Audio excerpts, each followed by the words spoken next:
1966 सालापासूनची परंपरा कायम राखत यावर्षी सुद्धा शिवसेना पक्षाकडून दसरा मेळाव्याचं आयोजन केलं गेलंय। मी सध्या मुंबईच्या शिवाजी पार्क मैदानात आहे आणि याच छत्रपती शिवाजी पार्क मैदानामध्ये गेल्या कित्येक वर्षांपासून अगदी बाळासाहेब ठाकरेंच्या पहिल्या भाषणापासून आज तागायत दरवर्षीचा दसरा मेळावा हा याच पार्कात होतो आणि तो पाहण्यासाठी हजारोंच्या संख्येत लोक इथे येत असतात आणि यावर्षी सुद्धा त्यासाठीची सगळी व्यवस्था आपल्याला केलेली पाहायला मिळतेय। साधारण 30,000 खुर्च्या इथे लावण्यात आलेल्या आहेत, त्यामुळे 50,000पर्यंत लोक इथे येण्याची अपेक्षा आहे असं सांगितलं जातंय।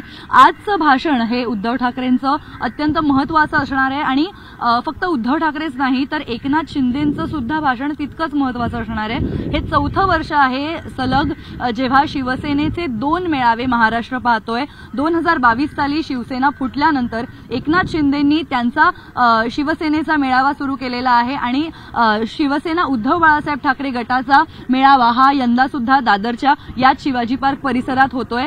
आज राज ठाकरे सुद्धा या ठिकाणी उपस्थिती लावणार का हे सुद्धा एक औत्सुक्याचा विषय ठरणार आहे, कारण अनेकांनी अशा प्रकारची वक्तव्य केलेली आहेत की राज ठाकरे आणि उद्धव ठाकरे यांच्यात आज कुठल्या तरी प्रकारची देवाणघेवाण होऊ शकते।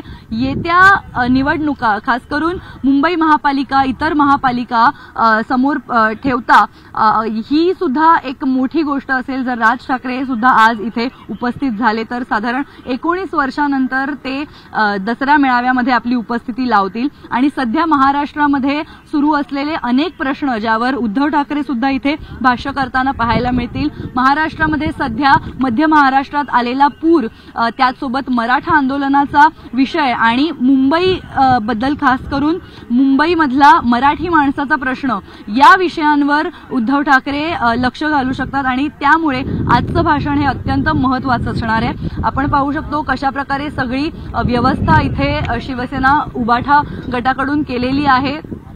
सर्व मोठे नेते मंडळी, खासदार, आमदार सर्व इथे आज उपस्थित असणार आहेत। त्याचसोबत महाराष्ट्राच्या कानाकोपऱ्यातून लोक इथे येत असतात दरवर्षी आणि यावर्षी सुद्धा पावसाचं एक सावट या सभेवर होतं, मात्र आत्ता तरी इथे पाऊस मोठ्या प्रमाणात नाहीये, त्यामुळे एका अर्थी ही सभा व्यवस्थितपणे पार पडण्याची शक्यता आहे। मात्र नेस्कोला जर आपण पाहिलं जिथे एकनाथ शिंदेंची सभा होणार आहे ते इंडोर स्टेडियम असल्यामुळे तिथे पावसाचा कुठलाही फटका बसणार नाही, मात्र या ठिकाणी तो नक्कीच बसण्याची शक्यता आहे।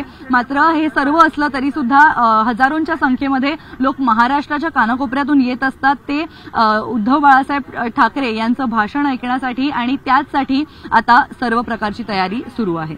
व्हिडिओ जर्नलिस्ट जॉर्ज ब्रिटो सोबत मी रुचा कानोलकर, टाइम्स नाऊ मराठी, मुंबई।